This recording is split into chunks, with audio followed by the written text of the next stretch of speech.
I'm Carole Taylor. On this edition of Journal, in the midst of political turmoil on all fronts, we take a look at how democracy is holding up as a governance construct. Too often, the phrase thrown at political adversaries is that you or your party are a threat to democracy. Overused, in my opinion. As Paul Wells says in one of his thoughtful commentaries, democracy is supposed to be a conversation. But what happens if one of the sides just stops talking? For instance, by proroguing Parliament, because no business could be done while the Prime Minister refused the Speaker's order for him to produce requested documents. Or what happens when the Emergencies Act, a powerful last resort to maintain the security of our nation, is enacted over a messy, noisy truck convoy? The courts eventually found this action to be unreasonable, not justified, and violated the Charter right to freedom of expression. Or how about when Bill 7 is written, enabling the Premier of BC to override regulations and rules without engaging the legislature, all in the name of Trump tariffs? Public outcry forced Premier Eby to remove the most egregious Clause 4. What's going on? We as a community, as a country, we trust in the idea of democracy. We trust our elected leaders to not take advantage of their power position, to not ignore the rights of legislatures or parliaments to be part of the discussion. So are honking horns and threatened trade tariffs on the same level of national security? I think not. Clearly, democracy takes vigilance and work. Dr. Stewart Prest, a lecturer in political science at UBC, joins me to consider these trends. Back in a moment. Dr. Stewart Prest joins us now. And Stewart, you've been a poli-sci lecturer, of course, and an analyst, and I'm seeing your commentary in many places. And really, it's your time, because when you look at the turmoil that's going on and all the discussion about democracy, and there you are at the center of it. So what initially brought your attention to the idea of democracy as a research topic? Oh, it's a good question, and it's not where I started. When I started in political science-y areas, I actually was looking more at international affairs, and so my master's is in international affairs. And then I went to do research on conflict study and conflict management and resolution within civil wars. That's where I actually was doing my research in grad school. But I started to teach and talk more about Canadian politics, which was always more interesting and closer to home for me. And increasingly I found whatever I was looking at, whether it was international affairs or whether it was the resolution of civil wars or whether it was the challenges that we were encountering in our own politics today, it was always coming back to democratic institutions, democratic practices, and whether they were working or not. The solution to conflict is always going to be some form of democracy if it's a stable solution. And so this is something that fascinated me and also seemed to speak again and again to the issues that would come up. And Michael Chong caught your attention too. That's right. One of the first things that brought me into the public space was his Reform Act during the Harper era of Canadian politics. That idea that our democracy was increasingly really focused on the center, and that we were losing touch of with that sense of the crucial role that the legislators, that the House of Commons, MPs collectively ought to be playing in not only in terms of being voting machines, but actually exercising judgment and holding the leaders of their own parties to account, and not just that sense of ping pong or politics as a sport where you're only ever focused on trying to get the other team. And a famous prime minister once said, once they're off the hill, these parliamentarians are nobodies. That's right. And so Pierre Trudeau definitely did not think much of the typical MP. And in some ways, that's a through line through Canadian politics. I was trying to track down a story. It's probably apocryphal about Mackenzie King, that he would keep signed but undated letters of resignation, even from his members of cabinet, handy whenever there was a crisis. You just put the date on it and say, we just received this from cabinet member so and so, and so I think there has been throughout Canadian history a kind of centralization of power, but it does seem to be increasing and increasing dramatically, even from the 1990s and the early 2000s when people were writing books like Governing from the Center. It has gone even further, and we have lost even more touch with the role of cabinet, and then beyond cabinet, the role of the legislature. So I was appalled, actually, when this Prime Minister Trudeau, former now, actually brought in the Emergencies Act because some truckers were honking their horns and tying up streets. And of course, remembering his father bringing in the War Measures Act at a time where there'd been a kidnapping, there'd been a murder, like there's a real threat to society. There was a reason for bringing in those powers.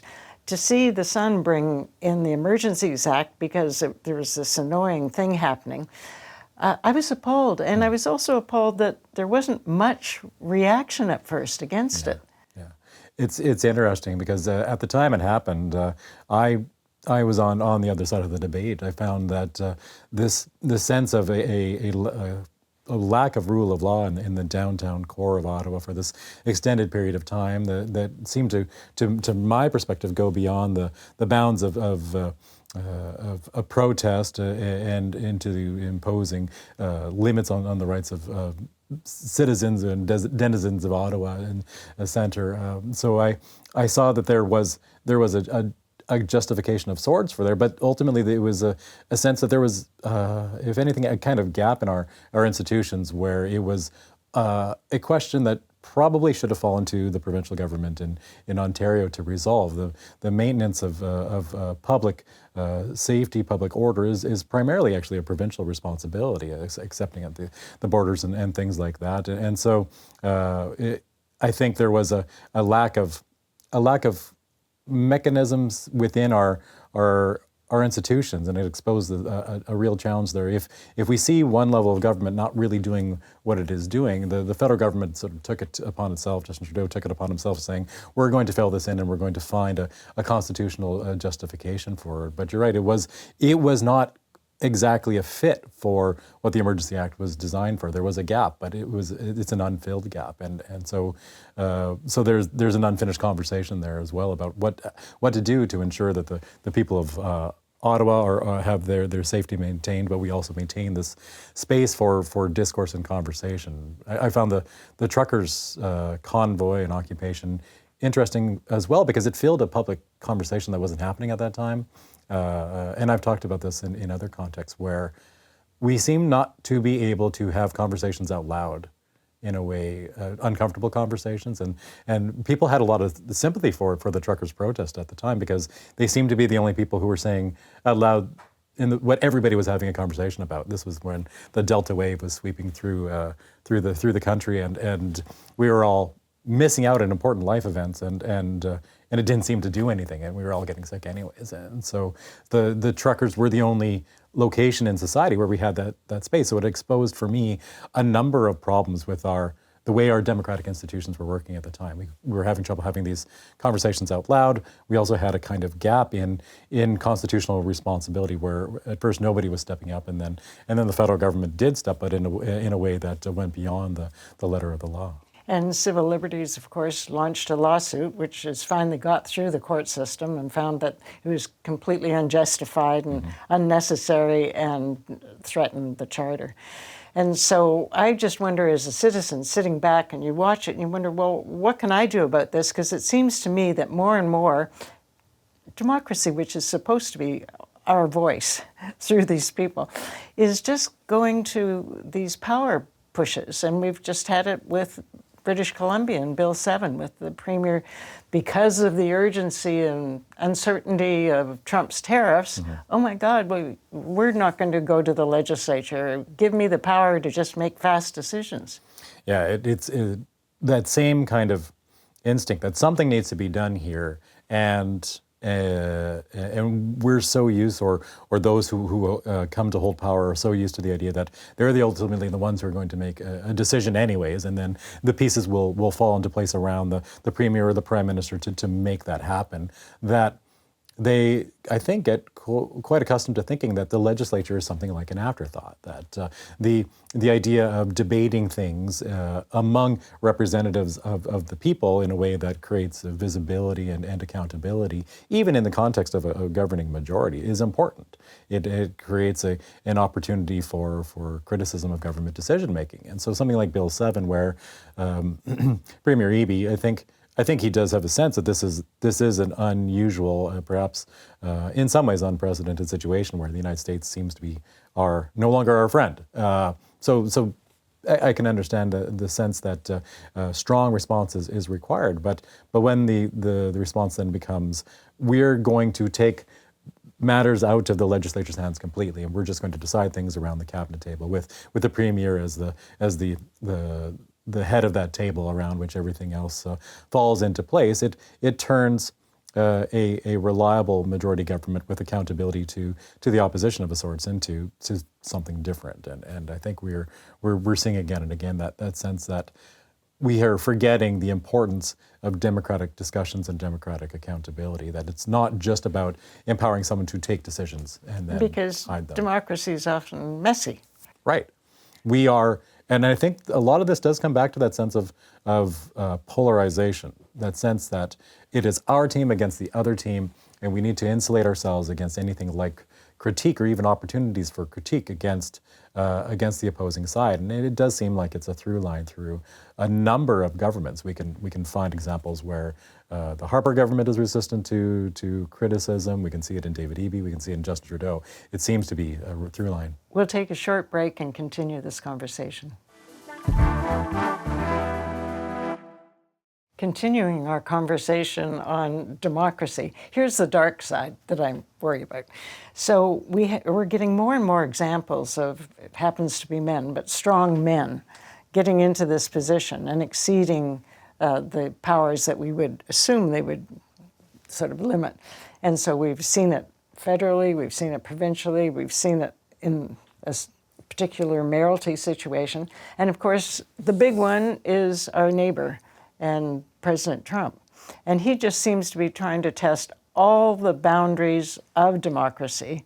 And at this point, we don't know how this is going to play out.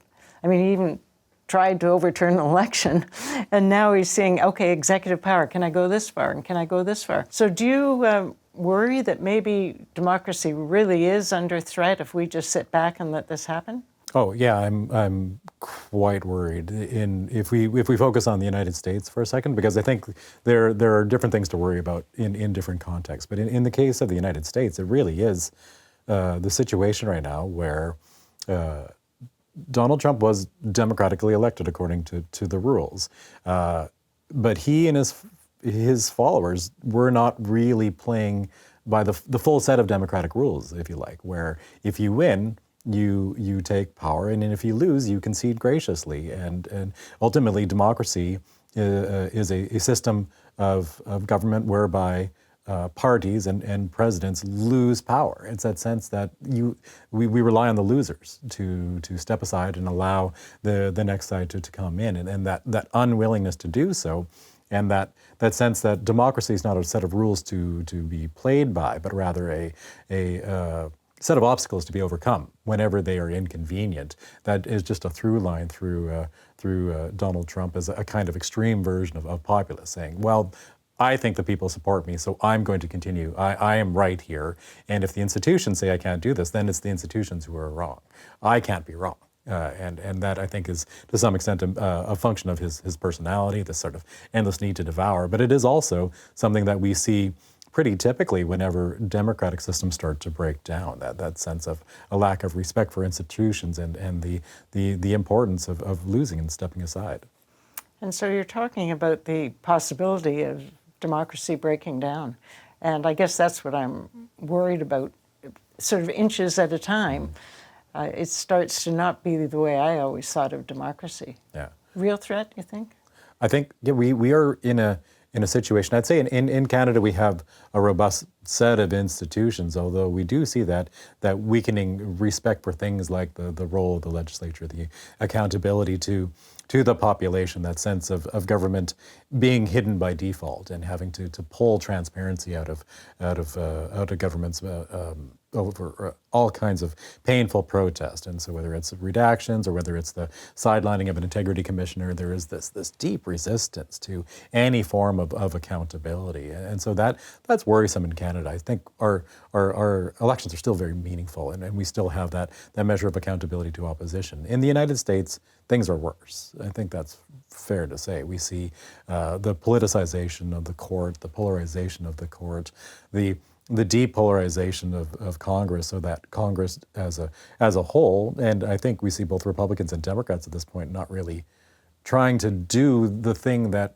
Congress is constitutionally obligated to do, which is hold the president to account. It's remarkable that most Democrats seem unwilling to do that either. They're more worried about what's going to happen in say, the midterms than fulfilling their institutional required job, which is to hold the president to account. And of course, Republicans have more or less given up on that completely. And so we're in a situation where many of the institutions, even outside of government, so when we see Columbia University potentially coming under federal oversight, that's a signal that academia as a whole is under pressure, and legal law firms in New York, elsewhere, are signing agreements to change the way they govern themselves, to fall in line with the federal government's preferences. These are all the informal checks on authority that exist within the society, the independent sources of accountability, and they are all under pressure right now in the United States. And media is signing off?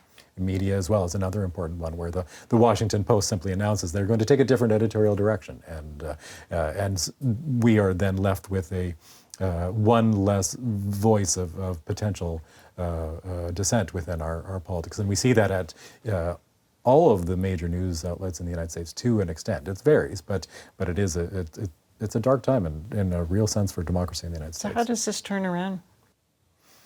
It's a great question. Ultimately, it comes back to democracy. If democracy is breaking down, the solution it has to be democracy. And in this sense, the ultimate check on authority is the people.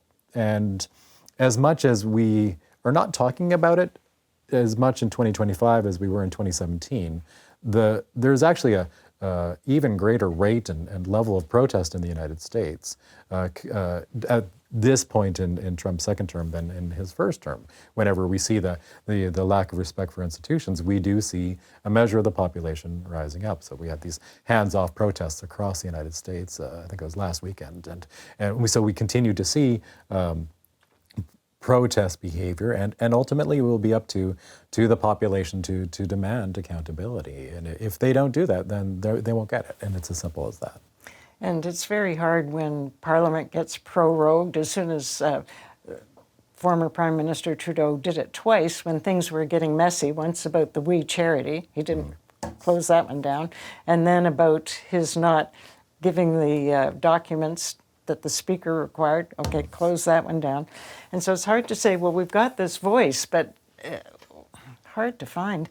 Do you think we were naive in the first place, thinking that, democracy is not a perfect system, but democracy is the people's voice.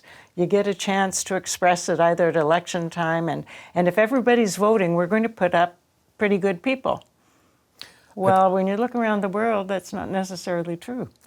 I think it is a set of institutions that are only ever going to be as strong as and effective as the people who are elected to those offices, but then that in turn is a function of the attention paid by the population. And so it always comes back to that sense that democracy, above anything else, is delivering the government that the people ask for. And so if they want change, then they actually have to find ways to organize for it and demand it. And I think this is it is a long-term function of our institutions as well. We can see evidence of previous prime ministers using the prorogation power in creative ways. Stephen Harper did that during his time in office, and we have had again this decades-long conversation about the centralization of power in Canada within the prime minister's office and a handful of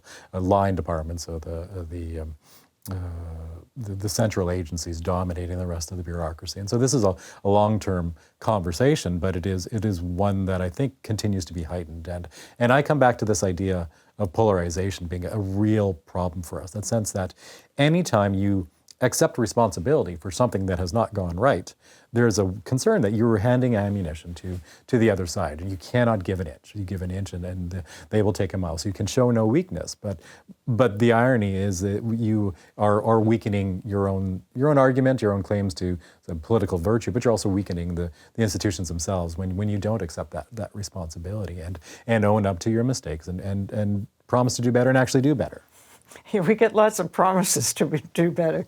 Actually, to show that a good example of democracy working, when Mayor Sim in Vancouver got into some hot water about a few of his decisions, like no more supportive housing, net new supportive housing, and I'm going to expand the rezoning area over all these residential neighborhoods and say towers can go anywhere.